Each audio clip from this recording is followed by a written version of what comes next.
welcome to our academic book review. Today, we're setting out on a pretty critical mission. We want to articulate the story, the often hidden story, really, of the modern identity. And we're not talking about, fashion or technology. We're talking about the book. Unarticulated assumptions we all have about freedom, individuality, our inner lives, what actually gives our lives meaning. It's a book review into the moral architecture we all use every single day, often without even thinking about it. Yeah. And our source material makes this really striking point for most people. Their conscious beliefs, what they say they believe, often clash pretty dramatically with the invisible moral frameworks they actually use. It sounds a bit like an ideological blind spot, where we argue for one thing in public, but we're judging ourselves and others by a completely different set of unacknowledged rules. Exactly. And the core idea here is that this moral orientation, it exists in what our sources call inescapable frameworks. Inescapable frameworks. Okay, Think of a framework as like the horizon. It's what you use to judge whether your life feels full or empty. And you can spend your whole life trying to discredit the old horizons. The Platonic idea of a cosmic order, or the classical worlds for pursuit of fame. but you can't get rid of the new for a horizon itself. You can't. This is what Weber called disenchantment. That's what Nietzsche was getting at with God is dead, the traditional map, it's just gone. Okay, so this is where it stops being just history and becomes, immediately relevant to anyone listening. Absolutely, because the loss of that moral horizon has a direct link to the clinical psychopathology. That is wild. Are you suggesting that our spiritual problem is actually showing up in our therapy sessions? That's precisely it. I mean, look at the classical Freudian, early 20th century. The common complaints were things like fixations, hysterias, phobias. The person felt trapped by these really strict rules or social norms, but now the dominant complaints have shifted. It's all about ego loss, a sense of futility, emptiness, or jest, a profound lack of self-esteem. So it's like the anxiety of the 1920s was about being trapped by too many rules, and today's anxiety is about having way too many options but no solid center. Yeah, that's a perfect way to put it.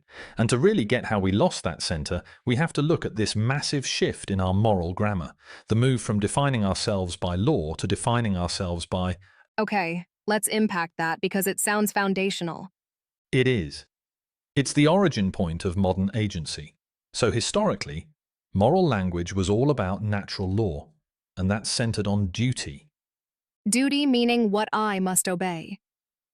So a law against taking an innocent life, for example, it exists outside of me and I'm under it. Correct. The law is the source of the immunity. You are basically passive in its establishment. But now switch that to a subjective right, a natural right, to life. So now it's something the individual possessor can and not to act on to enforce their own immunity. Yes. The power shifts completely to the subject. We've elevated the individual from being ruled by the law to, in a sense, possessing the law. That's a huge change. It's the absolute key change. The individual's agreement is now needed to make this morality work, and that instantly gives the subject so much more freedom, so much more self-possession in the moral world. And it introduces so much freedom that early thinkers like Locke had to what? Put in a safety catch. Yeah. Yeah. That's where the concept of inalienability comes from. Okay, but why was that necessary? Well, because if rights are just a position you can act on, then in theory, in a moment of despair, you could waive your right to life or sell yourself into slavery. Wow. So Locke had to invent this idea that some rights are so fundamental you can never voluntarily give them up just to prevent the kind of self-destruction that this new radical freedom made possible. So we get this incredible freedom, but we immediately have to put these invisible locks on it to save us from ourselves. And this sense of subjective agency, it ties directly into how we define our own worth, doesn't it? It absolutely does. Our sense of dignity is now often tied to the self-identified roles. I'm a provider, I'm an entrepreneur, a good parent. And when those roles are threatened or devalued, it can be just catastrophic for that modern sense of self. Right? And this whole move toward agency, it sets the stage for the modern idea of self-mastery. But that idea itself had to change pretty radically from the ancient. Oh, completely. The ancient ideal from Plato or the Stoics was also about self-mastery, reason dominating desire. But for them, reason was Substantive. It meant that to be rational was to see and reflect a known cosmic order. Reason was defined by a vision of reality itself. But modernity basically swapped that shared cosmic vision for something else entirely. The disengaged self. Yes. And the disengaged self achieves its control by objectifying everything, including its own inner life. It starts treating its own emotions and fears as if they're external objects to be analyzed, manipulated, or optimized. So the disengaged self is like the ultimate CEO of its own life, looking at everything on a spreadsheet, control through distance. Exactly. And reason becomes purely procedural. Okay, so it's not about mirroring the cosmos anymore. It's about instrumental efficacy, maximizing value, having the right method. It's all function, not content.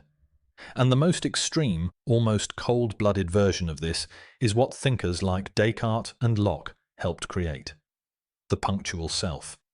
The punctual self. B. Yeah. This is the self that identifies only with its power to objectify and remake. The self is just a pure point of consciousness, totally neutral, separate from any essential moral framework. But wait a minute. If the self is defined only by its power to calculate and remake, isn't that just a really fancy way of saying we're just robots programmed for efficiency? And that's the core critique that our source material brings up. It argues this leads to an erroneous understanding of the self precisely because it suppresses the concept of mattering. Mattering. Yeah. The self is by its very nature a being of self-concern. You can't logically strip away the moral questions that make the self significant to itself. Even if you try, you lose the why. So we've gained this objective control, this freedom, but at the cost of a meaningful engaged in our life. So how did we find meaning again? Well, interestingly, the answer didn't come from more abstraction. It came from elevated.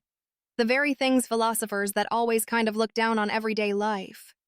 This is the radical affirmation of ordinary life. Production, work, family. All of it. This was revolutionary. I mean, traditionally the warrior ethic or the Platonic life of contemplation, they saw these things as belonging to a lower range of human existence. But the Reformation theologies, especially Puritanism, they just flip that hierarchy on its head. They completely overturned it. They elevated the most common calling, the homeliest service, into a spiritually serious business. And this gives rise to what's called inner-worldly asceticism. Inner-worldly asceticism? That sounds like a contradiction.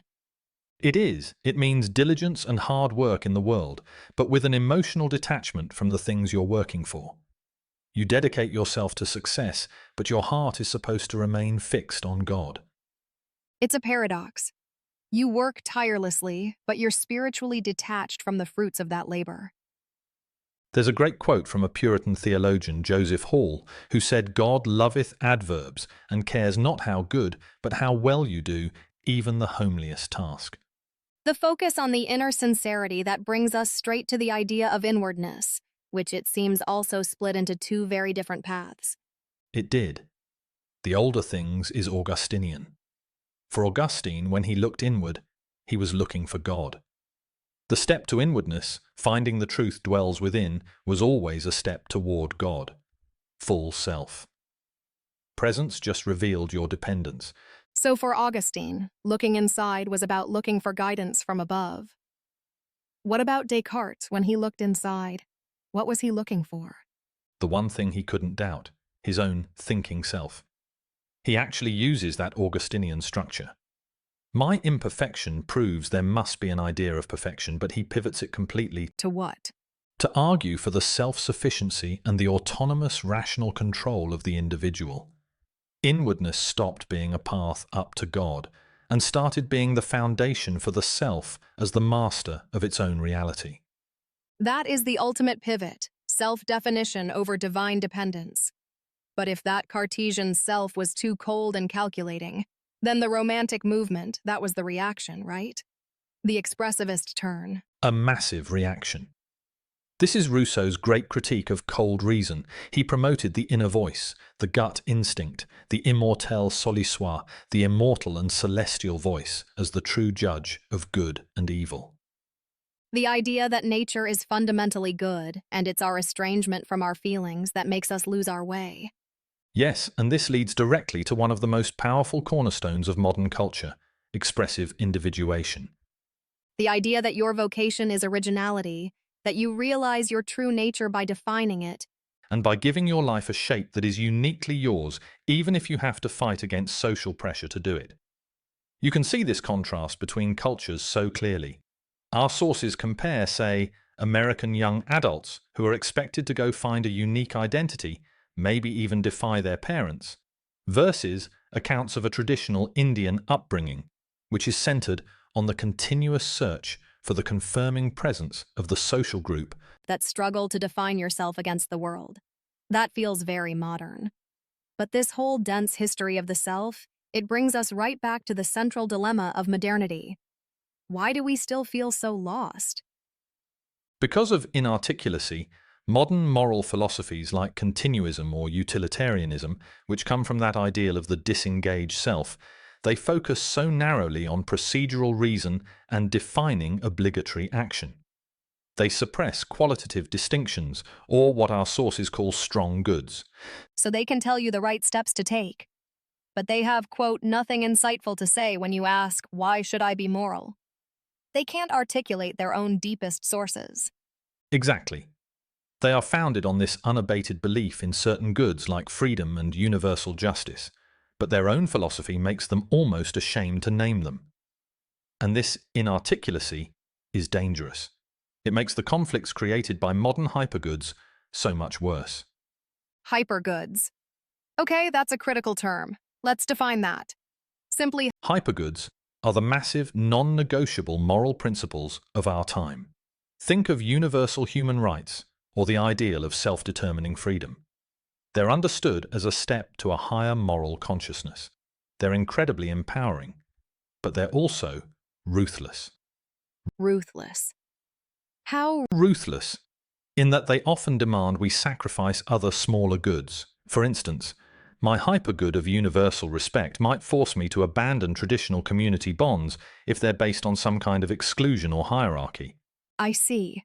So they create this profound internal conflict because our highest ideals demand we sacrifice other things we still deeply value, like loyalty or friendship or a sense of rootedness. Precisely. And if we can't even articulate what we value, we can't possibly manage that conflict. So the path forward, it has to be articulacy. Yes, articulacy about the good is crucial, because these goods, they only exist for us through some articulation. By naming and acknowledging the full range of moral sources, even the ones we think we're supposed to suppress, we open a path toward reconciliation. This is how we stop our best aspirations from demanding, as a source says, a price of self-mutilation. We stop pretending that certain deep values don't matter just because they don't fit our neat procedural framework. And this is a personal journey. Your identity is found in your orientation, in this moral space. It's a narrative. You know where you are by recognizing the landmarks of your values and having a sense of how you travel. We want our lives to have substance, to have a story. We often need the future to somehow redeem the struggles of the past. It's true. The modern identity is just this continuous high-wire act. We're always trying to balance rational control, the need for inner expression, and these unacknowledged moral frameworks that are holding us up. Which brings us back to that really difficult question. Can we truly hold ourselves to these high standards, these hypergoods, without fully acknowledging our deepest spiritual and moral sources? Well, prudence often tells us to just adopt a stripped-down secular outlook. It seems safer, right? It avoids those terrible moral dilemmas and lets us scale down our hopes. But the material warns us that comes at a severe cost. You might get prudence, but what do you lose?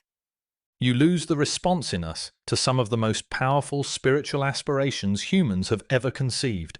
We're just fooling ourselves if we pretend that nothing of our humanity is denied in that process. So the central tension of modernity is still right here with us. Do we have to choose between adopting a kind of spiritual lobotomy, that safe, stripped-down view, and accepting these self-inflicted wounds that come from striving for these huge, unarticulated ideals?